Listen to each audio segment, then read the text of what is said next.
What is up, YouTube? We are back for NFL Week 7 predictions. Looks like a good week of football. Not the best again, but significantly better than last week. So let's get right into the games. Hope you guys enjoy. So, Alex, we are back for Week 7 of the NFL season, coming off a very iffy week. Luckily the good games ended that we expected to be good ended up being good. The ones we expected to be bad weren't very good. But, going into this week, we did have some big moves happen. Devontae Adams to the Jets, Amari Cooper to the Bills. After, honestly, very iffy performances, in my opinion, from both teams. I think they both really, really needed these moves. What are your thoughts going into this week and after last week?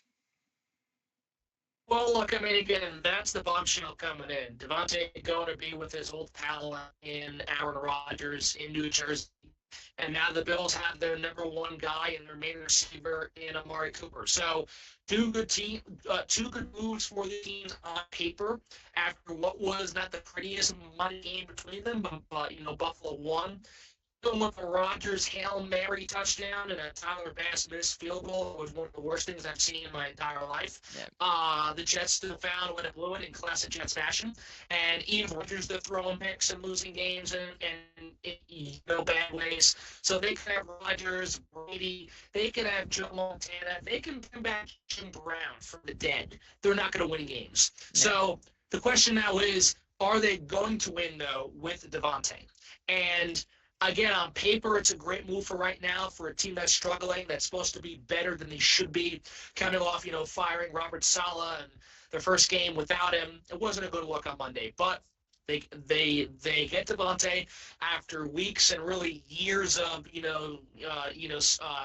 speculation of whether or not Rodgers would be with his pal again and whether or not Adams would actually leave Las Vegas. It finally happened, and that's what took place for the Bills. Again, a team that was 3-0, lost 2 straight. Good bounce back for them on Monday versus the Jets in Jersey. That's a very good win for them. Now, it was not the cleanest game. It was not the smoothest game. It was not the overall greatest performance by Josh Allen and Buffalo, but they got the job done. And this is a Bills team that is 25th in the league when it comes to the receivers in touchdowns, in receiving yards, in receiving first downs. I mean, their receiver core has been really lackluster this year, to say the least. Yeah. And you saw it on Monday, despite them winning by 3 points. They get Cooper after trading Diggs away. It's a fresh start for him. It's a fresh start for Josh Allen. It's an opportunity for him to build new chemistry with a brand new top target, receiver. So it's a really good move for Buffalo on paper as well. The question is also, how does it work out and can it work out? I think it will more for Buffalo than it will for the Jets. Again, I guess there's more pressure on them having this, reunion between Rodgers and Devontae to actually work out more for Buffalo. Yeah. Josh Allen and Cooper, of course, have to be good, but if they're, solid enough, then they're still going to win that broken division. So Buffalo doesn't have to be all-star, spectacular, break down the walls. They have to be good. They have to be solid. Cooper has to really step up his game after a, really shocking start in Cleveland this year. But that's pressure on them. Rodgers and Adams going in, so much has been traded for them. A coach has lost his job because of the Rodgers chaos. Mike Williams has been bashed now. Yeah. He's been, it's by Rodgers. So there's a lot more spotlight on the Jets to make this work out than Buffalo. For Buffalo, they can make it work out and still, again, have no problems with it, even if they win the division and make a couple rounds in the playoffs. For the Jets, need to make the playoffs this year. There is no question about it. Yeah. And with Buffalo, again, they still could win the division, maybe not, I don't know. But the Jets have to settle for at least a win start. And if they don't get there, now having Rodgers and Devontae together, then there's going to be a lot more questions going into this offseason. Or honestly, let's say Rodgers says, you know what, screw this, I give up. What do you do with Devontae? He's stuck there in Jersey. So there are lots of longer picture questions revolving this situation. Again, those are all hypothetical for now, but they Yeah. could become realities depending on how this works. But again, if it doesn't work out, which is a true possibility, then that's a massive headache for the Jets and the offseason where they bring these guys in, Rodgers gets his man, but they can't find ways to win. While Buffalo, they get their guy, they're good enough, they're solid enough. Allen and Cooper build a strong chemistry. They could become a great, QB receiver duo threat in the entire league. Help Buffalo win that weak division, and they're back in the playoffs. So Yep. we'll see where it goes. But for the Bills, I think this is more meaningful for Buffalo than it is the Jets. And Yes. again, because of what I said before, but also the sense of this is just a fresh restart for Amari Cooper. New system, Yeah. new team, new quarterback, new everything. He had a great year last year. Yeah, So look, far he's this got a year- good quarterback who's actually a decent person now. So like, it's, Look, Josh Allen's a great quarterback. He knows how to use receivers. He and Diggs have their beef. That's in the past now. Yeah. They finally have their number one guy. And for a Buffalo offense that has been mediocre so far this year, Cooper, who's coming off a really bad Browns team with a really bad Browns offense this season so far, these are two match made in heaven. So this is going to be a really good scenario for the Bills to get better in their offensive core and for Cooper to play for a team that's looking to improve, and the fact that Cooper finally had a quarterback to play with. So it's more of a move for Buffalo. I think more success will come from Buffalo for this move compared to what the Jets will get. But again, for the Jets, it's more of a let's see what happens. There could be success. This could be a massive turnaround. This could be great. This could be the old Green Bay days with both Aaron and Devontae. Yep. Again, they're all ifs, not yes or, for sure. This is a massive if scenario. And if it goes down the toilet, then the Jets are in a massive headache once this season's over. I'm going to be totally honest with you. I think the Amari Cooper thing works out well. I genuinely, just because of the Jets' luck and their track record, I think it blows up in their face somehow. I really have a weird feeling it will. I do too. I think it's going to be a disaster, to be honest with you. Now, again, I could be wrong. I could be right on this. I don't know. But not just because of what we've seen from the Jets since 1969 especially, but when, you bring in Rodgers, first game of his career with them, he gets hurt. The season goes down the drain. This year, he plays mediocre, got banged up a little bit, but is still playing. He got a coach fired. The team is 2-4. The games they're losing, some of the time is his fault because of the picks he's thrown. Yep. I mean, he's thrown, I think, 4 or 5 picks in the Yeah, last 2 look, games. I'm going to be real. It was a bad, for example, this week, it was a bad route by Mike Williams, but he underthrew that ball. For sure. Yeah. For sure he did. But the fact that Rodgers has thrown 4 or 5 picks in 2 straight weeks is not a good sign. No. And he threw 3 of them against the best, one of the best defenses in football in the Vikings. And 2 of those picks came in the first quarter in London. So we've seen Rodgers struggle right away, or Rodgers not be as clutch as he once was with 3, 2, 1 minutes left to go in a contest. Yep. No, 100%. But let's go. Let's move into this week's games. We got Thursday Night Football. We got a very crummy matchup. We got the Denver Broncos and Bo Nix coming off yet another one of those horrendous Bo Nix performances against Rattler and the Saints. And to be honest, I will say this. Rattler didn't look as bad as I expected him to look. But I believe Chris Olave is out now. But what are your thoughts going into this game? Well, again, this is a game where you're going to want to gouge your eyes out because of how bad it's going to be. But I look at the Saints team, and it was not just 2 completely different teams. I would say 3 completely different teams. Yep. Because versus Tampa last week, they were down 17-0. They were up 27-24, and they lost 51-27. So you saw 3 different Tampa teams. I mean, 3 different Saints teams, rather. You saw 3 different teams. Team that was getting killed, a team that came back, and a team that got killed towards the end. This week, maybe we see that again. Maybe Rattler gets more comfortable, but now with Chris Olave hurt, like you mentioned, that's not a good sign. And the thing you worry about more, honestly, is the Saints' defense, if you're the Saints. If you're the Broncos, you obviously still worry about Bo Nix and his offense. But honestly, again, Bo Nix just has to be mediocre to win games. That was the case versus Rodgers and the Jets, Yep. So Bo Nix was horrific to start. I think he was 7 of 15 with like -7 passing yards I think to uh, yeah, to yeah. to to to begin that game against the Jets, but he still won the matchup. So even if Bo Nix is painfully bad, the worry is more about how bad the Saints defense is and how many points they allow if it comes down to that. Yeah. So look, we'll see where it goes. See, So I'm just gonna let you know. okay, You'll have to stay until Paladin gets here. that's fine. Thanks. It's one thing I'll say is it's a prime example of one of those matchups that we've been talking about, Alex. That we'll see what happens when the game starts. No, yeah, for sure. And again, sorry about that. No, you're good.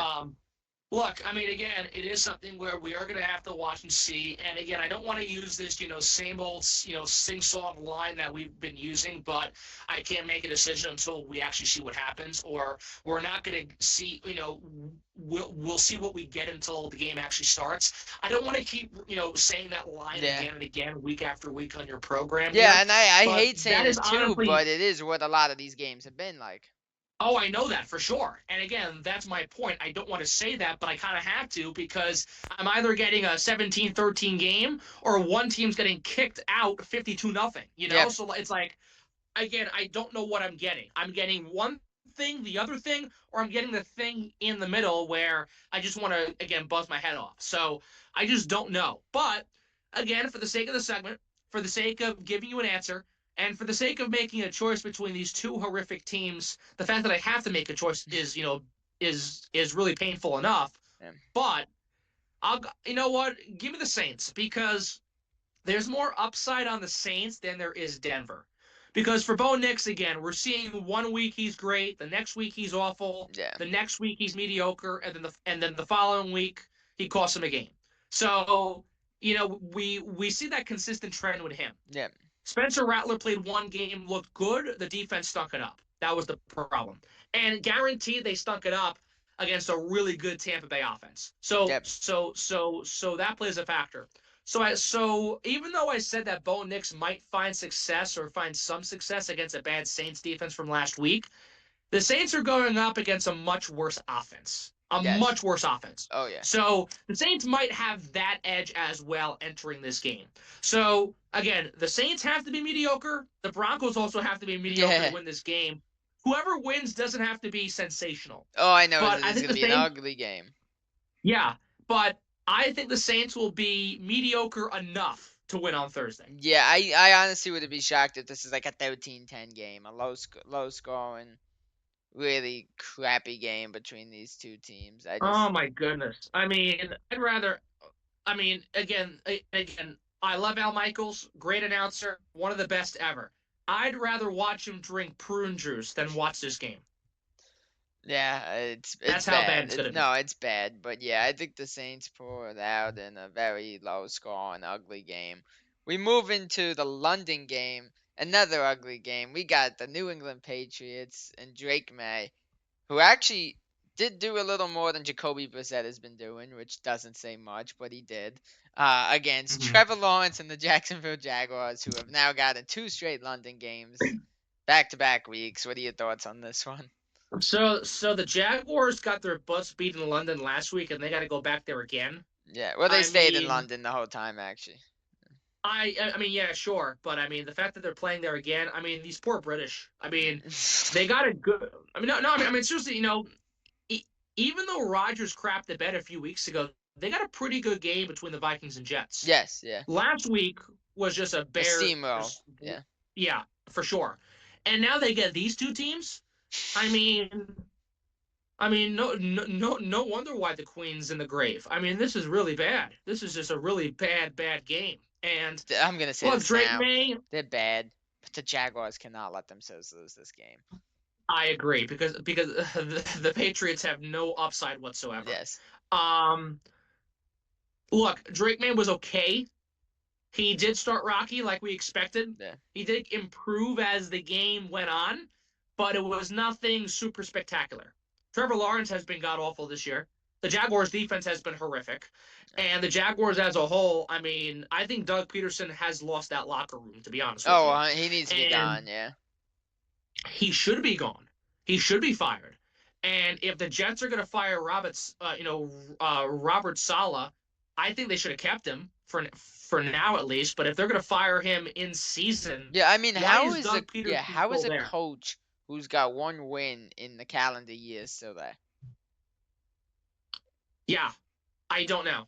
I don't know. And honestly, for a team that is just so bad because of it, that's a great question that doesn't have an answer. But look, I think they're going to lose. Honestly, if I'm being really honest with you, this game's going to be a tie. No one's going to win this game. If I'm going to be really honest with you, no one's winning this game.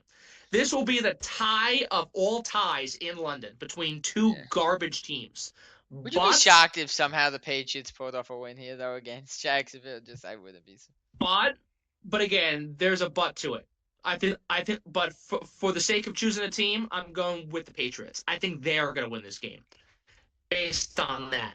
In my heart, I think they're going to tie. But for the sake of the segment, I think the Patriots win. And again, it's going to be the same thing where it's not going to be pretty, it's not going to be flashy, it's not going to be spectacular. The Brits are going to melt. It's not going to be a fun game. But the Patriots win. Drake May is going to be okay, and Jacksonville's going to continue to go down the toilet. It's going to be bad. Yeah, they're a mess. Travis Etienne is injured again. They did get Evan Ingram But again, back. Jason, I'm choosing the Patriots, but I want to be really, really clear again. I think the game's really going to be a tie. Okay, I'm gonna take the Patriots too. Neither team really has a lot of positives going for them, but I genuinely think it would just be such a Jacksonville thing to somehow lose to this Patriots team. I would not be shocked. There's nothing impressive about either team, but I think in a very, very ugly game, the Patriots win, and I wouldn't be shocked if you guys on the tie. But for the sake of this show, and I'm sorry if anybody watching is a Patriots or Jacksonville fan, but I think we should move on from this game and get into the 1 o'clock window of football because Yes, the next please, game is actually because a really good one. So. Okay, yes, please. Let's move on before I jump off a bridge. Anyway, we got a big NFC North battle. The Detroit Lions versus the Minnesota Vikings. What do you got here? This should be a great game. This is going to be an excellent matchup because the Vikings have a true test here in Detroit. They took down Green Bay. They beat the Jets. They slammed Houston. They beat San Francisco. Now comes probably the most fiercest competitor in their division right now. That's the Detroit Lions. So we're coming off a remarkable 47-9 blowout over the Cowboys. In a game where sadly they had a major injury to Aiden Hutchinson. Prayers to him. Hopefully he's okay. Now again, they played great, but yeah, unfortunately that did happen. He's probably done for the year. But the Vikings come in with a very good defense. They're coming off a bye. They did not play last week. And honestly, it was the right time to have the bye because Aaron Jones is week to week with a hip injury. Because of that, they traded for Cam Akers from Houston. Yep. He's now with the Vikings for the second time in 12 months. Yeah. So they got him back. And look, again, this will be a good game. I think the Lions are really going to miss out on Aiden Hutchinson. He's an unbelievable player. He is a superstar for this team.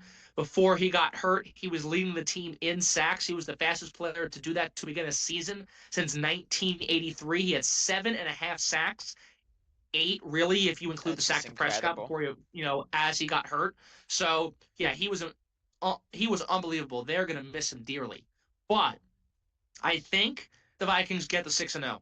They're rested. They're more healthy. They feel confident. They're at home. They've beaten San Francisco at home. They've beaten Houston at home. And they're honestly at home for the first time since the Houston win, I believe. Yep, yeah. So this is a good scenario for them to come off the bye week, be at home in front of the home faithful. Detroit, again, they've had their right amount of rest before, but they are missing that superstar on defense. So, and look, again, Minnesota's no Dallas. The Cowboys are just embarrassing. They're a joke. Yep. The Lions are going to struggle. And if they're unable to get pressure to Sam Darnold, then Darnold, Jefferson, the whole crew, they're going to ball out. Yeah. So honestly, I'm going with the Vikings. I think they're going to be 6-0. I think they're going to grab a great win. And Sam Darnold has looked okay the past couple of weeks, but he still has been good enough to win win these games. Yep. The difference has been the Vikings defense. I mean, they picked off Rodgers 3 times, 2 of them in the first quarter. One of them was taken back for a pick six. Yeah. So all the Vikings have to do is continue their defensive pressure, have a solid enough offense that we've been seeing all year long. They're going to win this game versus Detroit. I think it's going to happen. Yeah. And golf is going to make a challenge. He's been great the past couple of weeks, but if they're able to shut down him like they shut down Stroud, then the Vikings will have no problem winning. Yeah, look, I'm excited for this game. I think this is going to be one of the games of the week. It's a little sucky that it's in the 1 o'clock window because it's a game you would probably like to see in the Sunday or Monday and just be able to sit down and watch without anything else going on. But as football fans, you want to check out everything with the other games too, especially if you're somebody like me who does fantasy or anything like that. So it's a little unfortunate that it is in the 1 o'clock window. But I do think it is going to be a great game. I'm leaning towards the Vikings as well. I think that Hutchinson injury is really, really going to kill that defense. They're a young defense, and losing a guy like him is not going to help their case at all. Look, the offense, I think they're still going to look solid, obviously, even against the Vikings. They had some remarkable plays, although doesn't say much considering the Cowboys defense has turned from one of the best in the league to absolute Swiss cheese in a span of a year. I don't know what has happened to that defense, but they were so good last year, and this year they were a disaster. You don't even notice Micah Parsons out there. No, I mean they are bad. They are so Yeah. bad, and it doesn't help that you commit to overpaying Dak Prescott, who's a pile of garbage from the Texas Wind, and you give him that contract. He's been horrific. The Cowboys have not won a game at home this year. They've lost all 3 of their home games so far. Yeah. And again, Detroit's coming off a solid performance at the expense of Dak and the crew. So, and we'll talk about the Cowboys, I'm sure, later on how they've been so pathetic. But look, I mean, Detroit's coming off a great win, and they are still a very good team. They're still a very solid team, even without their star back, or D end rather, in Aiden Hutchinson. So even though he's out for the most likely, they're still a good team. They're still going to be a solid competitive squad. It's going to be a challenge for sure this week for them. But let's not forget, even though the Vikings are 5-0, last 2 weeks they have forgotten to play the fourth quarter because in the fourth quarter versus Green Bay, they got outscored 22-3. They almost gave Aaron Rodgers a chance to pull ahead and have another Rodgers magical moment. Yeah. They did not, obviously, let that happen. They won the game. But these last 2 weeks in the final quarter and in the final minutes have been heart-throbbing to say the least for the Vikings. Yes. Because their defense has blown double-digit leads for 2 straight games, and that just can't happen. And sure, you got fortunate versus the Packers. You got fortunate versus the Jets. You can't assume to be that fortunate versus the Lions because they're a team where, again, even with their injuries on defense, their offense is healthy, strong, and they're just coming off a 47-point performance. So this Vikings team really has to play a full 60 minutes of defense. They can't let Detroit get a snippet of something at all, not one bit. No, 100%. And if they do, then honestly the Vikings could lose this game. But I think based on what we talked about before, I think the Vikings with that bye, it's been a good reset, refocus. Yeah, no, really needed because even time. Darnold was banged up a bit. Yeah, with that bone bruise, but he should be okay to go, and he should be fine, going forward. But again, this team needs to play physical, smart, 60-minute football, consistent football. They can't afford to slip up. They can't afford to blow a double-digit lead for a 3rd straight week. Yeah, they need to stop asking for advice from the Wild on how to finish games. Don't get me started, but Philip Gustafson had a nice goal this week, so I'll take that. Yes. Anyway, the Lions make it interesting than fun, but I don't think they win. That's my thought. Yeah, no, I completely agree. We move into the next 1 o'clock game, a game we don't gotta cover much because it's gonna be a steamroll. Will Levis and the Tennessee Titans against Allen and the Bills. Not too much to say. Well, we finally got to see Amari Cooper make a debut with that's the only good thing about this game. Yeah, and we'll see what type of relationship both Cooper and Allen build right away.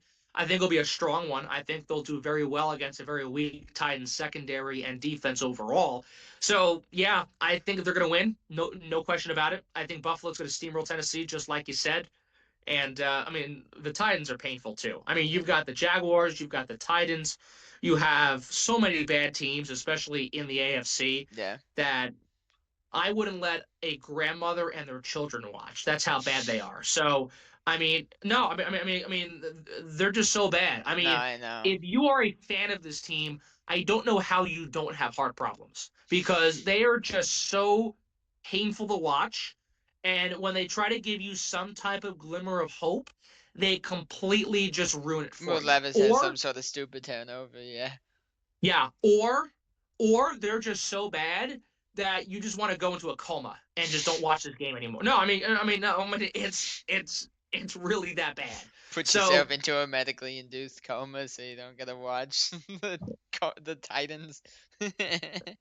I'm sure people in Tennessee feel that way. I don't blame them if they actually do. But point being, Buffalo's going to kill them, steamroll them, no question about Yeah. it. Cooper and Allen rather are really good. I think they'll combine for at least 2 touchdowns, Yeah. and I think that's going to help this team win big time. Yeah, it's gotta be nice for Allen because look, I've actually even though I like the Giants as well, even when he was there, I've always liked Amari Cooper, and the nice thing for Allen is he's now got a number one receiver that doesn't have an ego. Like let's be real, Diggs had an Mm-hmm. ego. Diggs was,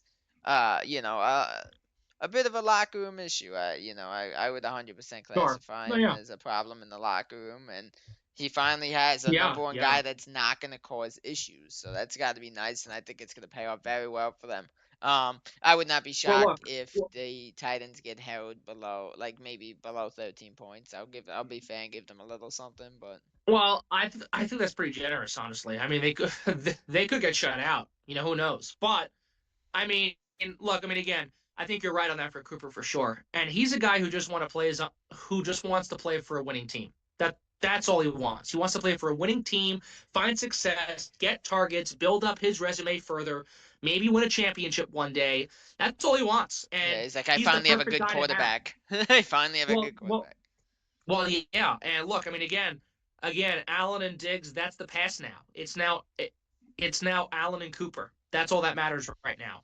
And for this Bills team, they probably have such a gift this year being in the division they're in Yeah, because usually they're competing with Miami or New England in the past or once in a while the Jets. Now, the division is so wide open that they're the top dogs. Everyone else in their division does not have a winning record right yeah, now. The Bills are the only team in the AFC East with a winning record. So that tells you a lot right there.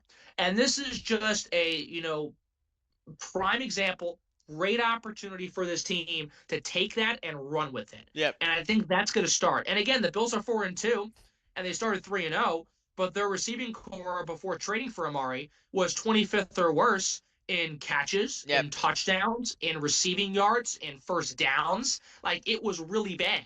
Now When your you number have one guy Cooper. is Shakir, that's a problem. Well, yeah, and look again, Cooper's coming off a rough spot himself in Cleveland, where he's only had about 200 some odd yards and 2 touchdowns for a Browns team that has scored 20 points or less in all of their games this year. So he comes to a high flying offense with a great quarterback who can run and throw. So this will be prime for Buffalo, Yeah. and this is just the warm up act of the new duo between Cooper and Allen. Yep, no, 100%. But yeah, as we said, Bills team well. We move into another game, by the way, here that I think is gonna be really, really ugly. Huntley and the Dolphins. Potentially the last week before Tua comes back because I heard there's a chance he's back for week 8. That's something that I did hear about. No guarantees on if that's happening, but it's something I heard against the Colts, and it sounds like Anthony Richardson might be back. So, what are your thoughts on this game? All right, so my bingo card is going to see a Anthony Richardson injury. God forbid it happens, but he'll probably get hurt, which means old man Joe's coming back. And for Miami, we're seeing a team that's not going to score 20 points. Those are my bingo card items this week for Yeah, this game because this game is not going to be fun. God forbid Anthony Richardson there's a good chance he gets hurt again. And again, the Dolphins, ever since Tua went down, have been an absolute mess. I don't think. I mean, who knows with Tua? Maybe he returns in week 8. Maybe he returns in week 12. Maybe he doesn't play for the rest of the year. Maybe he's done. Period. I just don't know. Yeah. Mike McDaniel doesn't even know right now. He said in a press conference this week that he believes that Tua is going to play again, but he doesn't know when. All right, Yeah. you can believe that, and hopefully he's right. And I think Tua could play again this year, but until he actually steps on the field and throws passes again, then that doesn't mean nothing. No, What is 100%. his health status? We're still not quite sure. All we know is that he's still banged up, and we're not sure when he could return. So, regardless if it's Tyler Huntley, Skylar Thompson, Tua Tagovailoa, Joe Blow, whoever, Anthony Richardson, hopefully he's healthy. Hopefully he gets them a win. But whether it's him or Joe Flacco, I think the Colts win. Again, it won't be pretty. It's not going to be a fun game. I think both defenses will have a tough time. Both offenses especially are going to struggle. But this could be a game where it's like, I don't know, 14-7. It could be Yeah. a low-scoring game, you know?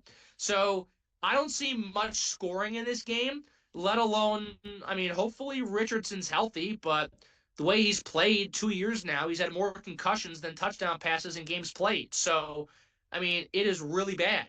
Yeah. And maybe not concussions exactly, but just injuries, period. So it Yeah. just really hasn't helped his cause. But I Yeah, I want to think say he's he'll maybe play. played 5 or 6 games. Like, I want. I don't know, but he's not played a lot. That's for sure. In what's now his second season in the league. I mean, last year by week 4, he was done for the season, Yeah. So it was just not good. But again, against the Dolphins team where their QB situation has blown up into smoke completely, the Colts will take advantage of that, I think, and they're not going to win by a pretty margin. They're not going to be phenomenal, but they're going to win. Yep, no, 100%. We got time for one more before we move to the second half of the segment, but we got the Seattle Seahawks who started the season 3-0 and have really, really fallen downhill again these last couple weeks, now being 3-3 against the surging Atlanta Falcons. What do you got in this one? Should be a fun game. So last week we chose Seattle to beat San Francisco. We were Yeah. dead wrong on that. Yeah. Okay, that's number one. So Yeah. so this Seahawks team has had a complete 180. And honestly, you kind of expected that, but you also had some hope for them at the same time. You didn't want to jump on the high horse with this Yeah. team. 3-0 start, lose to Detroit 3-1. They lose a game to the Giants of all teams, and then they lose to San Francisco Yeah, look, on their home field. the Lions one is okay. That's not a big deal. The Giants is where it becomes an issue, and then to be honest, even losing to the Niners is a bit of a problem just because of how the Niners have been playing and the fact that they're just so Yeah. banged up. And on top of that, I think even Jordan Mason got hurt in that game, so they might have to go to a third string back. So like they're just a mess. So like And look, and what we said last week was reasonable because going in, Seattle's at home, San Francisco's hurt. They're coming off that bad loss to the Cardinals. San Francisco has to go to Seattle. You would think Seattle would be more motivated to win that game after losing at home to the Giants, and the opposite happened. I mean, San Francisco won by double digits, I think it was. So it was just a rout. Now Seattle has a chance to play a fresh team, fresh week, but that team is hot right now, like you said, the Atlanta Falcons. And Kirk Cousins is coming off a great Thursday night game where he had 509 passing yards, and then he's also coming off a solid performance versus the Panthers this past week. Yeah. So I think if we look at this Falcons team, they're surging at the right time while Seattle's going down. So again, I kind of don't want to go on the momentum pick again because I chose the Seahawks based on momentum, and that didn't work. But it makes sense for this week to do it because the Falcons are a lot better team than Seattle, and there's more promise and upside for them right now than the Seahawks have. So I'm going with Atlanta. I think Kirk Cousins has played great the past few weeks, and this Falcons offense is building a further rhythm and stride. One thing about the Falcons is that, we kept mentioning it that he wasn't doing it. Bijan finally did something last week. I believe he had 2 touchdowns. He finally got going. Drake London is playing out of this world right now. He's playing some incredible football. Kyle Pitts is finally involved, which is something they needed for a while. Ray McLeod's doing stuff in there. Darnell Mooney's been a huge asset to this team so far. So they and even that Tyler Algier, I'll give him credit too, as the second back there. He has done a great job. So everything about that Falcons offense is just clicking right now. And honestly, for the Seahawks, there's really not a lot clicking. I think there was definitely a lot of frustration towards the end of that game based on what I was seeing with the Seahawks. So, Yeah, no, for sure. And look, again, we'll see where things go from here on out. But I think the Falcons are the safer pick in this matchup. They're playing really good right now. The offense, like we talked about, they are surging. Cousins just looks great. Cousins looks he looks excellent. Yeah. Coming off a torn Achilles, he looks phenomenal these past couple weeks. Yeah. So you got to go with Atlanta. I think it's a no-brainer. Yeah, completely agree. We do have 4 minutes, so do we want to do one more game or do we want to restart? Sure. Yeah. Okay. Sure. We got a really good game. We got the Houston Texans and your Green Bay Packers. What do you got in this one? Should be a fun one. Well, look, the Packers kicked butt last week, but at one point Arizona made it a 14-point game. I'm very happy with Jordan Love looking a lot better, smoother, cleaner. Romeo Doubs, after his whole little situation, was back out there, caught 2 touchdowns. Jordan Love is building his strong connections again with this receiving core for Green Bay. Really, really good. But Houston is a force to be reckoned with. That's the difference. The Texans are a very good team. Stroud is excellent. Diggs has played great. Mixon has looked really good when healthy. So, look, I mean, again, this is a game where it could be a toss-up. It depends on how Love does more than Stroud. Stroud, we know what we're getting week in and week out. We do with Jordan Love as well, but we also have, seen lots of picks ever since coming back from the injury. Yep. Now, again, he had a clean game except for 1 pick last week, but he did throw those 3 touchdowns at least. So we're seeing a strong Jordan Love after last week, but the picks has been a little concerning. I think he's thrown, I want to say 5, 6, 7 interceptions ever since coming back from the injury. So his timing, his placing has been a little questionable. CJ Stroud's been excellent. So honestly, based on what I've seen from both quarterbacks, I'm going with Houston. I'm going with the Texans. Their defense has been a lot stronger this year compared to Green Bay's for sure.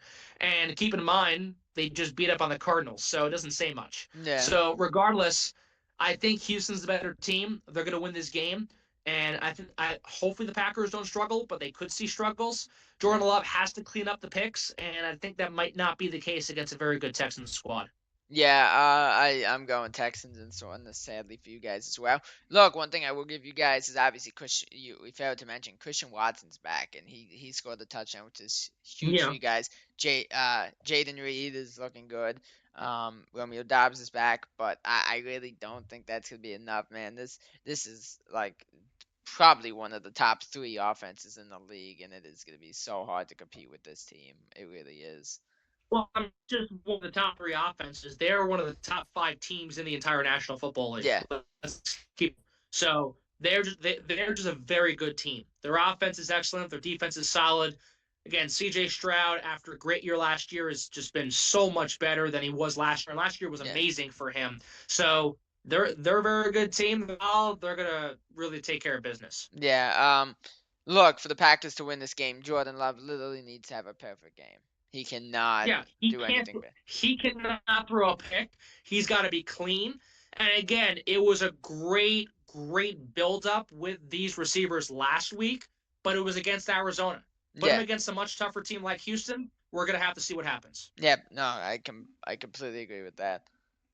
So, Alex, the next game I want to get into is a division matchup. The Battle of Cleveland. We got the Bengals Browns, and I'm curious if you at this point, I know they won against the Giants in what wasn't a very pretty game, but you gotta consider this a must-win for the Bengals, right? I mean, for sure. And look, I mean, the Browns sold Cooper. The Browns are still a mess. They still believe they can win with Watts. They really can't. That's just the whole reality of the situation. For the Bengals, they beat the Giants in a not so pretty fashion, but they won the game, and that's what they needed, a victory. So, 2 crummy teams. from Ohio, and I love Ohio. Don't get me wrong, but like these two teams cannot represent Ohio more worse than the state's been represented the past couple of years. So, you know, I think it's a really clear choice, even though it's not going to be a great game. I think the Bengals win it, no question about it. I mean, Deshaun Watson's just terrible. Yeah. The Browns are just terrible. They are awful. They have not scored 20 points in all 6 of their games, win and loss. Keep in mind. And what are they So, paying Deshaun again for this performance he's putting up every week? He's getting a good 40 at least, 40 mil at least, maybe 50. I know it's like a $235 million in total, but I mean, it is bad. It is, I mean, again, and I've said this multiple times already, he's got more court cases than touchdown passes this year. And that, no, and look, and it's true. It's a good thing the Browns are paying him that money because he's got lots of legal fees and people to pay off. It's really not good. So, look, I think the Bengals win this game. It's not going to be fascinating. It's not going to be exciting. It's going to be ugly, disgusting, and not fun. But I think the Bengals win, like it was last week. It was not fun, exciting, and lovely against the Giants, but Danny Jones came to be, Daniel Jones once again, stunk it up and crapped the bed, and the Bengals found a way to win. So I think the Bengals win this game. It's really simple, and this is a divisional matchup, believe it or not, between two lousy teams. So, but no, give me Cincinnati. Yeah, I got Cincinnati in this one as well. I think Burrow and Chase are gonna have a good day. Outside of that, I don't think there's gonna be a lot really working well for either team. I do think they need to rely on Chase to win this game. If you lose this game to the Browns, I'll probably go as far as to say the season's done. I just don't see them bouncing back at 2-5 after a loss to the Browns. For sure. But yeah, Cleveland at this point really doesn't have anything to play for. They're not making a run with Deshaun Watson. Not at all. Bengals, this is so much more important to them winning this game. I don't even know outside of David Njoku who Deshaun Watson has to throw to now, to be totally honest with you. Again, the Browns. I don't care for the Browns. I don't like the Browns. Yeah. There's a reason why Cleveland is known as the mistake by the lake. Deshaun Watson signing that contract is probably the biggest mistake they could make in most recent franchise history. Yeah. That's how dumb Cleveland Browns are. And there's a reason why their color is brown, because they're full of shit, let's be honest. Yeah. But it is just it's bad. It's really bad. So and Deshaun's Deshaun's turned into the mistake by the spa. Yeah. Yeah. Well, yeah. The mistake by the spa is right. And I mean, every time the Browns go out and play, again, there's a good reason why their color is brown, because they poop out what they actually, look like once they're on the field. Yeah. So, I mean, it's bad. I mean, they're just so bad. They're just so bad. And it's not going to be fun. The fact that the best thing going for the Browns, or rather, the best thing going for Cleveland right now is The Miz. That's how bad the Browns are doing, and that's how bad the Guardians have been so far in the ALCS. So, that fly ball drop is terrible, but yeah. No, I mean, and again, The Miz is washed up, but that is the best thing going for Cleveland right now. The Miz. When The Miz is going good for you, you're in trouble. People aren't too big on him now. He just turned on R-Truth the other week. But well, exactly. That's the biggest thing right now in Cleveland. The Miz, because he's a backstabber, he's a loser, and just like the Browns and Guardians, they're losers too. But The Miz is no, they are. I mean, he's a loser. They're all losers. Cleveland's a loser city. The Cavs are a joke, but. No, I mean, that's the best thing going. The good old Miz, and poor R-Truth. I feel for the guy. Hey, according to R-Truth, they're still friends, even. Even though he beat him up. I would tell R-Truth to listen to a song called "The Backstabbers" by the OJs. That will really show his relationship with the Miz. Ah, crap! All right, though we move in to the next division matchup, and you might be surprised who I take in this one, but I want to hear what you got so far. We got the Eagles against the New York Giants. What do you got here? Don't tell me you're going with the Giants. I am taking the Giants, yeah. Okay. Well, look, I see it, but honestly, Look, was it Look, they got a Neighbors and Singletary back. okay, but they still lost to Cincinnati. They still lost to Cincinnati. Look, I mean, I can see it because of how much of a debacle the Eagles have been this year. But AJ Brown's back, caught his first touchdown last week in that win. The Eagles looked better. It Yeah. wasn't pretty, but they were better and they won. And even though Sirianni had a full meltdown with the Philly fans and he couldn't hold his temper, they still won the game. So honestly, I'm going with Philadelphia Yeah. because regardless of how things look, in recent years, yeah, sure, the Giants once in a while might have that, shocking win versus Philly, but consistently, it's always been the Eagles beating the Giants, whether it be in Philly or at that dump called MetLife Stadium. Yeah. So most of the time, Philadelphia beats up on the Giants. I think they're going to win. I don't think it's going to be a beatdown, but I think the Giants are going to lose and the Eagles win, not in the prettiest fashion, but they'll find a way to win. Yeah, it's a shame for the Giants, by the way, because if they actually had the opportunity to win that game, and Greg Joseph missed 2 field goals, by the way. But I do want to ask, and look, I'm still gonna stand by the Giants in this one. I just got a weird feeling that the Giants at MetLife Stadium pull off this win here and really put another damper on the Eagles. I do want to ask you because you mentioned the meltdown by Sirianni. If he had that meltdown and then they would have lost to the Browns, do you think that would have been it for him as the coach?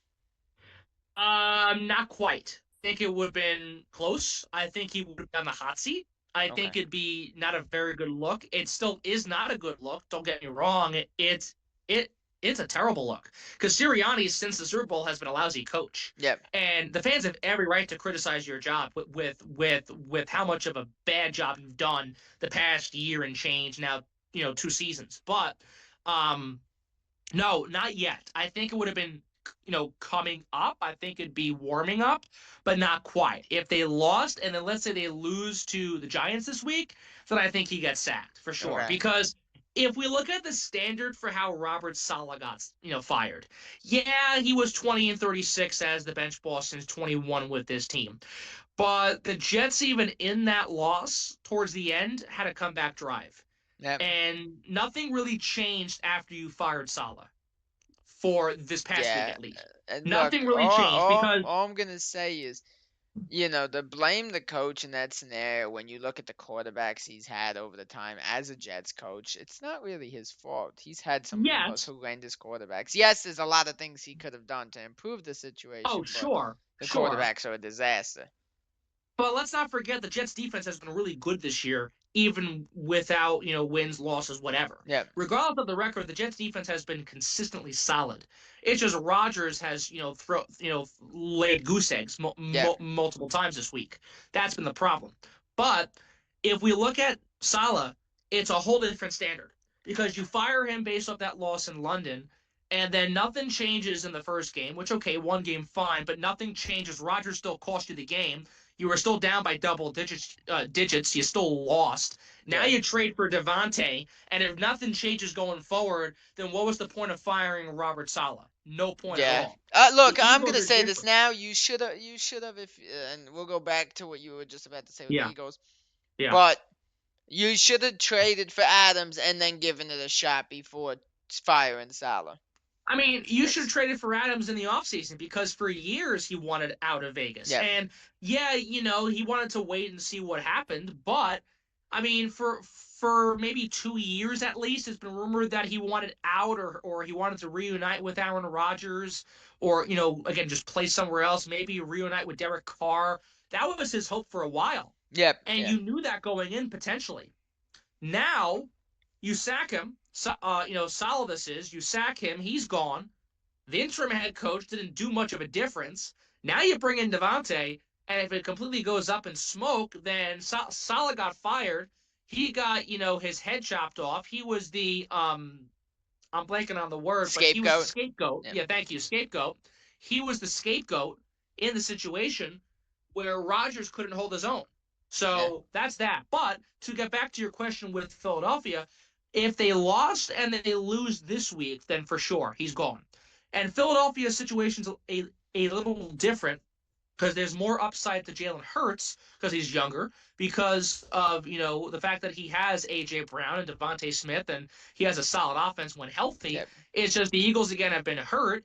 Sirianni's play calling has been horrific, and if you actually give someone who can call a game offensively, then the Eagles wouldn't be in the mess they're in. Yep. They're in a bit of a mess they're in because of how of his play calling it is. Sirianni is a horrible play caller on the offense. He's terrible. So that's part of it. You get someone in there new, different story. And I think that could have been the case. But what I'll say is that if this season continues to spiral these next couple of weeks, and let's say the Eagles, I don't know, let's say they're like 3-5 or maybe 3-6, whatever, sometime by like the first couple of weeks in November, if they just have a losing record, but also like 2 or 3 games below 500, then that conversation might become more realistic. Yeah. No, 100%. We move in though to the 4 o'clock games. We got this should be a really ugly matchup. The Raiders with O'Connell out there, obviously no Devontae Adams anymore. Not that he was playing anyway. All of a sudden his hamstring's okay after now the trade happens and mysteriously he's healthy. Yeah, right. But, Yeah, right. I mean, again, this guy took a red eye from Las Vegas to New Jersey. He's got a bad hamstring for a couple weeks. He takes a red eye, and during that red eye, oh, I'm fine. Yeah. Like, okay, if I had a hamstring injury and I had to take a red eye, I'd be the most miserable person I on know. God's earth. Oh, I know. Against a really, really struggling Rams team that needs a win. Kyron Williams is just about the only thing going right for this team right now. But what do you got in this one? First of the 4 o'clock window. There's a reason why people are leaving California in droves. This is one of the reasons why, because most of these teams absolutely suck. Now, guaranteed the injuries play a factor for the Rams. The Raiders are just a headache. Yep. They're just bad. They're just really bad. And look, I mean, the Raiders left Oakland. The Rams, they're not doing well. People leave California for a reason. Yep. And people should leave St. Petersburg too in Florida because the Rays suck and right now things aren't pretty down there. But anyway, look, it is this game's going to be a challenge because I think the Rams could win this game easily, but if they were healthy, it'd be more of an easier pick. Yeah. The Raiders are just god awful. They're just terrible. Even with Minshew, they're terrible. But the Rams are not much better because of injuries. Yeah. At the same time, this is a game where it could go either way. Now, the Raiders are bad, but they're 2-4. They've got 2 wins this year. Yep. The Rams, I think, are also 2-4, if I'm not mistaken. The Rams actually are I don't know the 1-4. The Rams are 1-4. So the Rams have the worst record coming in. They have less wins compared to Vegas. So if you think about it, this should be a game for Vegas to win to a certain extent. But if we really look at the bigger picture, it's the Rams game that they should be winning. And I think I'm going to go with that. Now, I'm not saying it too confidently. I'm not saying it's going to be a slam dunk pick. But I think it's something where the Rams should win this game. Kupp is back. Stafford is there, still showing some promise. Williams has been their main workhorse, like you've said. That's the difference. Yep. The Raiders without Adams, and they really haven't had much to begin with offensively, but now without Adams especially, there is nothing on this offense. No. There's not much to work with. Yeah. I mean, it's not pretty at all. So I think you go with the Rams, despite them being 1-4. Yeah. Look, I'm going Rams in this one as well, but you do got to feel for the Rams because they had a good year last year. Obviously, they lost their first game of the playoffs to Detroit, but they were a team that you expected to be really good again. And another scenario of Cooper Kupp being unable to stay healthy for the team, which is just a recurring theme of every single season, it seems like. And now Puka Nacua, their breakout star wide receiver, has obviously been out since week 1, so it's just a mess. It's unfortunate for them. But I do think compared to O'Connell and this really, really bad Raiders offense, I think Stafford and Kyron Williams alone are good enough to be able to lead them past this team. It might not be pretty, But I do think they will Mhm. lead them past this team because I mean, outside of Jacoby Myers over there, they really don't have a lot in Vegas on No, offense. no, no, they don't. And again, it's a scenario where the Raiders defense has gotten blown out multiple times this year already. And for the Rams, I mean, again, that's the key. They're not healthy. If they're a healthy team, if Cup never got hurt, if Puka never got hurt, they're a team that is probably 4-1 compared to 1-4. Yeah, It's a whole different conversation. So it's the injuries that have killed the Rams so far this year. The Raiders are just bad to begin yep. with Adams, without Adams. So I think they're going to get worse, obviously, without him. And I think the Rams find a way to win, and the Raiders will give up maybe not 30 points, but I think they'll give up a decent amount to lose the game. Yeah, no, I completely agree. I wouldn't be surprised if we see 2, maybe even 3 Kyron Williams touchdowns. I think he's gonna have a really, really big week coming off the bye against this team, Yeah, and the yeah. Rams get a much needed win. We move into another really game that's gonna be probably utter domination. We got the Andy Dalton and the Carolina Panthers against Jaden Daniels and the Commanders. Jaden Daniels and the Commanders want to get a bounce back win after losing to the Ravens. I mean, I'm gonna ask what you have in this game, but I think I already know what you're gonna say.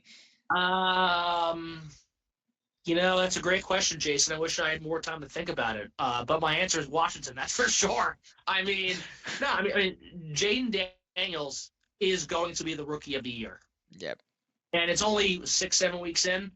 He's that good. He's been insane. He's been unbelievable. He's turned around this franchise in a span of weeks. Yeah. He has been dominant, fun to watch. And even though they lost to Baltimore, they gave Lamar Jackson and the crew one heck of a fight. That's yeah. for sure. It was a great game, although the Commanders fell short. But against Carolina, this is the right bounce back game you want to have. So Daniels is going to ball out there. McLaurin and him are continuing to just really build a great connection. They're honestly one of the top QB receiver duos in the entire league. They are that good. Yep. And this offense is really good. Now, guaranteed, they lost, Jonathan Allen for the year, one of their key D tackles, but they're still a good team, good defense, and I think they'll find a way to win, no question about it. I mean, Dalton's been good with them, but he's also been bad. He's obviously better than Bryce Young, that's for sure. Yeah. And look, it's just a mess for them, and that will continue without any doubt. So I think without question, you'll see the Commanders win. Jaden Daniels is going to ball out. I think he'll make his case even further for Rookie of the Year. And honestly, he could be a serious contender for the MVP award this year. Oh, it's That's very possible. how good he's doing. That's how good he's playing. He's been phenomenal. That's going to continue at the expense of Carolina this week. Yeah, I would be shocked to see them put up 40 points in this game. I really would not. Yeah. This is just going to be utter domination. Not too much more to say here. We move into the final game, though, the 4 o'clock window. The by far best game of this window. We got the Kansas City Chiefs against the 49ers. What do you got here? Well, good. Well, again, we have a good game, but there is a question mark a little bit because of the injuries for San Francisco. Now, guarantee Kansas City's got their own injuries and they're banged up, but Mahomes is doing it again with Juju. Kareem Hunt has been a great addition to replace Pacheco. The offense has been but good enough. Xavier Worthy has been a phenomenal rookie for his team. And the reason why they are still winning is a Chiefs defense. Their defense is what won them a championship last year. That's why they have won many games, if not all their games so far this season. So they're going to win. No question about it. Yeah. San Francisco will make it good. They'll make it competitive. They're getting a little more healthy. They're still pretty banged up. I think Mason got hurt, like you said before. Yep. So San Francisco is going to make it interesting. No question about it. But I think without question, Kansas City wins, and they'll be 6-0, I believe it is. So yeah, they will be very well. Mahomes will play good. And the thing is, they don't need Kelce right now. No. I mean, they're playing so good. The offense has been good enough. The defense continues to be sensational. That with how good that defense has been, Kelce has not been needed. I mean, he can go dance with Taylor Swift and shake it off and do whatever he wants from now on if he wants to. But, I mean, Travis Kelce has been somewhat irrelevant this year because the Chiefs' defense has been. It's gotten a little better now since Rice got hurt. He's been getting the ball a little bit more, but besides that, he really. But again, again, the defense for the defense is the difference for this team. That's the main difference. That's why KC wins. Yep. Look, here's the thing. Obviously we talked about the Jordan Mason injury. Obviously they got Kittle and they got Debo back in there. But Brandon Ayuk, you may as well have Peter Griffin in there. He might do better than Brandon Ayuk. Ayuk cannot catch a single ball right now. It's a disaster for him. He has been a pile of dog crap out there. Well, look, I mean, with all the money he's now getting, he can spend that at Clam's Bar with Peter and Quagmire. And the whole thing. So, I mean, it's been bad. It's been really bad. Yeah. But no, again, San Fran's had a rough start. It's been a rough year, mainly because of injuries, and that will continue at the expense of the KC Chiefs, the team that beat San Francisco last year in the Super Bowl. Yep. No, I completely agree. I do think this might be. I could see there being a good amount of I could see this being close to like high 20s. This game. It could both be sides. close. I'm not saying it can't be close, but close would be like a 30-20 score. You know how it Or is like when a- it's the. You know how it is with the Chiefs when it's close. They always pull it out somehow. They always Yeah. somehow. Yeah. And again, it could be a 30-20 score. It could be 27-20. Could be 26-13 like it was versus New Orleans. Who knows what we're Yep. getting from San Fran? That's the main question. We know what we're getting from Kansas City on both sides, especially on defense. For San Fran, 1 week they're putting up points, 1 week they're struggling, and there's no in between. And Yeah. again, they're coming off a great win last week versus Seattle. The points were definitely put up. The offense was high flying despite the injuries again. But Seattle's a lot different than KC, obviously, for sure. No question about it. So that's the main difference here. And I think, honestly, that's why KC's going to win. Yeah, no, I completely agree with you on that. We move into Sunday Night Football, and to be honest, yeah, it's a game that I probably would have been like, I don't care about, but the Devontae Adams trade makes it much more interesting. We got the Jets, who desperately need a win. They really do. Otherwise, they're just gonna fall further and further into the abyss. And it's one thing when you're 2-4, but once you start hitting 2-5, or even those records below that, it's really almost impossible to pull yourself out of that abyss. Against the Pittsburgh Steelers, who did pull off a win last week, and Najee Harris finally got going for the Steelers. What do you got in this one? Well, again, this is a game that could be a coin flip despite the records of both teams. Pittsburgh is a fraudulent plus 500 team. We know that already. Guaranteed they played good last week and they showed stride. But look who they played. The Yeah. Raiders. Yep. The Jets. Big division game. 1 game back at Buffalo. Rodgers choked, blew the game, lost it, came back down from double digits, but still lost the game. That doesn't help your cause after firing Saleh. Yeah. And again, that's the big storyline. How is Rodgers going to fare together back for the first time in several years since they left Green Bay, since he was traded? So it'll be very intriguing to see that perspective for sure. But if they struggle right away, that could be telling of how this whole thing ends up for the Jets. No, 100%. If they lose this game, I'm not saying the season's over, but it is close to it. The season could be close to over if they lose to Pittsburgh. Now they're in Pittsburgh, that doesn't help. But if the Dallas Cowboys, who are atrocious, can win a game in Pittsburgh in the fourth quarter, the Jets can do the same thing with Aaron Rodgers and Devontae Adams. Why can't they? So, honestly, Jason, call me cuckoo, call me whatever, call me a hypocrite, whatever you want. I'm taking the Jets because I think we're going to see a bounce back between Rodgers and Adams. I think they're going to build something here going forward. Pittsburgh, for some reason, can't hold on when they're playing somewhat good teams. Now, the Jets are not a great team, but we know Aaron Rodgers and we know Devontae Adams, and we've seen them time and time again win games late, especially in the fourth quarter, in overtime, etc. We've seen it happen many times before. We even saw it versus the Jets back in 2018 when they were both on when they were both on Green Bay. So, again, I think that will help them. I think the Jets get a must-need win. They will get this win. And for Pittsburgh, if they can't beat Dallas at home, they're not beating the Jets at home. Yeah. The one thing I actually failed to mention, by the way, and I'm a little curious because look, we got 15 minutes and there's actually 2 Monday night games, so we won't take too long talking about this. But did you see that there's a chance that they're starting Russell Wilson this week? I did see that. And I mean, that is a really intriguing move because obviously we haven't seen Russ much, if not at all, so far this He year. hasn't played at all. And Yeah. right. And Justin Fields has been okay. He's been good, but he hasn't been excellent. For Russell Wilson, ever since leaving Seattle, it's been a disaster. He was awful in Denver, comes to Pittsburgh for this bounce back year, hasn't had that yet. If they start him, I think it'll be a challenge because, despite the Jets offense having their woes, the Jets defense has been consistently good this year. Yeah. Even though they give up, 20 points or whatever it is in losses. But they still have been good. They've been very good. And I think this Jets defense will have just enough to pressure Russell Wilson. That's not the concern. The concern really is, can Rodgers get it going? Can this offense wake up? Can Adams step up right away with his old pal?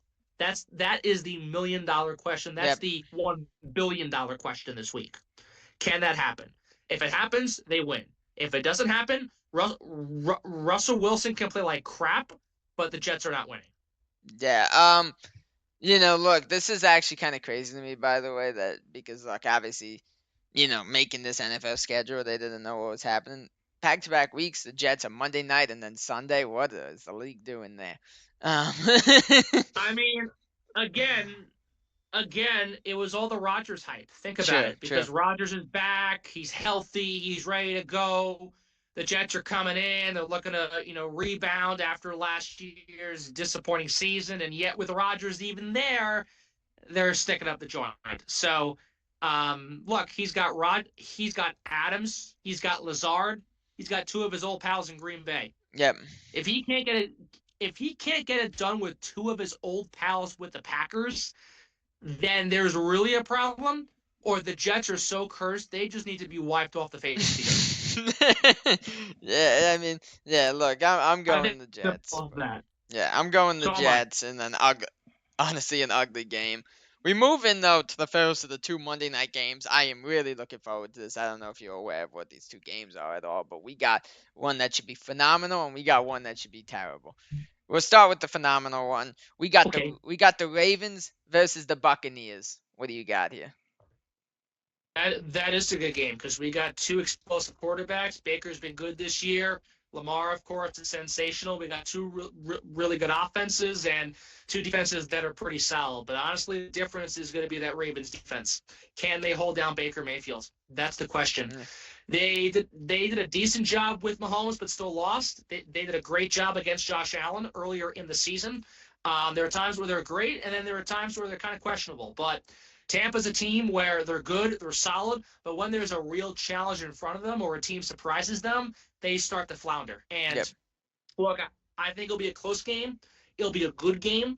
But a couple of years ago, even with Tom Brady, Baltimore beat them. So I think 2 years later, I think we'll see a similar result. I do think Tampa Bay will not win this game. I think Baltimore takes the victory. And honestly, the Ravens are trying to continue to prove themselves as that runner-up to Kansas City. Because Houston and them are battling for that 2 spot, where KC, of course, is still the 1 in the AFC.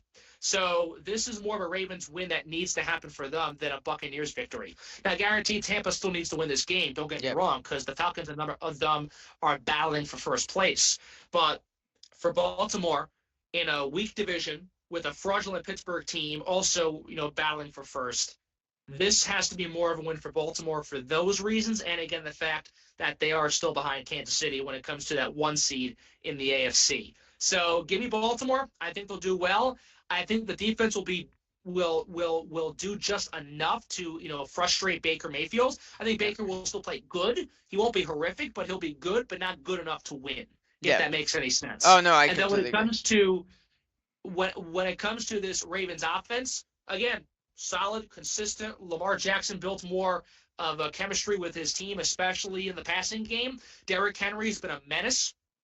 If Lamar can throw more, on top of Derrick Henry having for sure probably the comeback player of the year season he's having, I think there's no question Baltimore wins, because Tampa has even struggled versus the run game this year. And Derrick Henry has just been a monster since coming to Baltimore. I mean, the guy scored the first touchdown of the entire year, scored the game-winning touchdown against Cincinnati. He has been just, the true key the true final piece to this entire offense. He's Yep. been phenomenal. So he'll make the difference, and Baltimore wins. Yeah, I think the only person on that team that might be disappointed with him being there is Mark Andrews. My man's not getting the ball at all. But Yeah. um but yeah, no, he is scary. He looks like Derrick Henry of old, and everyone bashed him last year for a really, really terrible year, but man, that Tennessee team was just so bad. You can't blame him. He had nobody to block for him at all on Mhm. that team. So And also he's keep in mind, I mean, look, I mean, he's had some injuries too the past couple of years, and last year didn't help his cause with that either. But he needed a fresh start with a contender. yeah, Baltimore's that contender, and that's where he got his yeah, fresh start. And again, we're seeing this fresh start, solid play, Derrick Henry of old, from when he started in the league and even farther back in college with Bama. So yeah.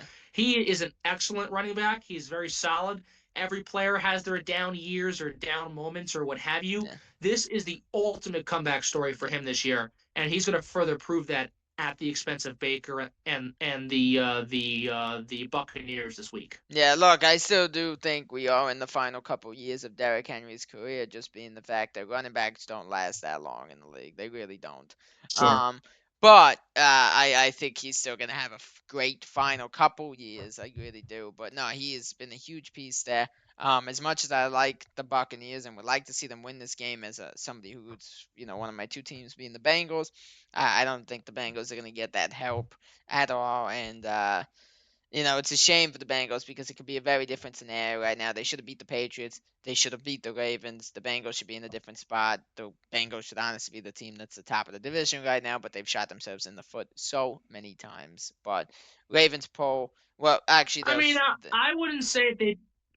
I wouldn't say they'd be the top team in the division. They'd be in the playoff race if they won those games. Don't get me wrong.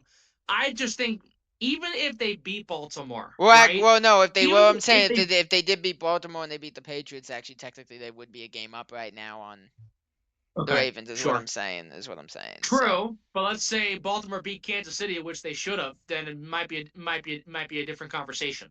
True, but technically, I guess Baltimore Bengals would have the tiebreaker, but Right, that's not a right, big deal. But right. But look, I mean, again, I think we agree that Baltimore wins, no question about it. yeah, no, 100%. And we move into the final game. It's a 9 o'clock start time for Monday Night Football. Really ugly game. We got a few minutes, so we don't need too long to cover this. We got the Chargers 3-2 coming in against going into Arizona to play the Cardinals, and we don't know the status of Marvin Harrison Jr. because he got concussed last week. What are your thoughts on this game? Well, there's one reason why this game is at 9 Eastern because it's on the West Coast. There's a second reason. Everyone's going to bed by then and no one's going to watch it. That's the second reason why this game is starting that late. This game's going to suck. But Justin Herbert looked good last week versus Denver, and the Chargers had some promise against a bad team. Guess what? They're playing a bad team for a second straight week. And Arizona got blown out by Green Yeah, Bay. They had some promise too, but they fell short. Look, I think it's really simple. The Chargers win this game. yeah, If Justin Herbert can ball out in Denver, why can't he ball out against yeah. Arizona?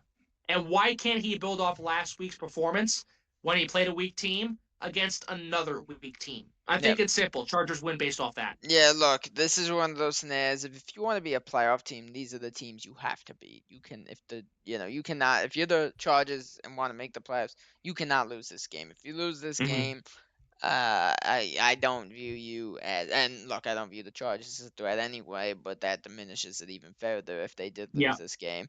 Um, Yeah. but look, they had a solid game, and look, we all know Denver is a very, very hard place to play, especially with the altitude. So them going in there having such a solid game, we've seen it in the past. We've seen people with like, having issues breathing during those football Mm-hmm. games. So, um, they went out there, looked good. The Cardinals with no Marvin Harrison Jr. possibly do not stand a chance in this game. We don't know his Oh, for status. He sure. he got concussed last week, and to be honest, it just got really ugly once he got hurt. I mean, they briefly Yeah. made it close, but once he was out, it was terrible. Yeah, no, it was. And look, I mean, and again, he's been good this year. He's been sensational, but also even with Marvin Harrison, yeah, they've had a couple wins and some close games at times, but they're still not winning games with him, obviously. And Yeah. they still need more. They need more than just Kyler and Marvin Harrison. They need a better defense, honestly. But to be honest with you, maybe a new coach. They need more offensive players. They need more help on the offensive line. They need a lot, and they're not getting that this week for sure. And look, I mean, again, the Chargers, that question, should win this game. If they're able to play the same way they did last week, why can't they play that same with this week too? Yep. No, I completely agree. Look, one thing I will say is this is not. I think this week's a little better than last week. I think like 80% of the A little better, games. but it's not great either. Yeah, and look, the one thing is last week I feel like 90% of the games were horrendous. You got a couple more good games in here this week than you did last week. True. That Ravens game saves it. The Jets Steelers might not be pretty, but the whole hype behind the Adams trade is gonna help that a little bit, make it a little more interesting. Obviously, we got the Chiefs game. Uh, you know, Giants Eagles games, that being the division game, it's not going to be the best game, but it's always, there's a lot of hype behind it. And to be honest, I don't think it'll be as Oh bad yeah. as people think because the Giants are a little bit better than they were last year. Hmm. They just lost and didn't look good. They've shown strides so far this year. They really have. Um, Seahawks Falcons, I think will end up being a pretty good game. We got, your Packers and the Texans, the Lions, Vikings. So there are some really good games in there. Then you have your really bad ones, but I think this should be a good week, and hopefully we see a few upsets in there. Like I would really, really love to see, like I said, the Giants beating the Eagles. Um, maybe, just maybe, we see the Lions beat the Vikings. It would be kind of fun to see that. I know, obviously, being in Minnesota, I know everyone near you would hate that happening. But Yeah, they would all want to bury themselves in snow, even though the snow hasn't come yet. Yep. but yeah, it's not the best week, but it's certainly better than last week. So you'll see what happens, and hopefully, one thing that always is so great is seeing the possible upsets. So hopefully we get one or two in there to make spice it up even more. Thank you guys so much for watching our Week 7 NFL Prediction Podcast, guys. If you guys are new here, drop a sub. If you guys like the video, leave a like, leave a comment below with your guys' predictions for the week. Also, guys, if you guys are curious on why I am holding this belt on my shoulder this Saturday, 4 p.m. Eastern Time on my Twitch, we are hosting a professional wrestling show. This is going to be a belt that is defended, the Renegade Championship. This could be seen right on Twitch. There's 5 matches on the card. Some amazing, amazing talents on the show. So, guys, make sure you follow to the Twitch. But, yeah, hope to see you guys there Saturday. If not, I will see you guys next week for our Week 8 prediction video. Peace out. See you guys in the next one.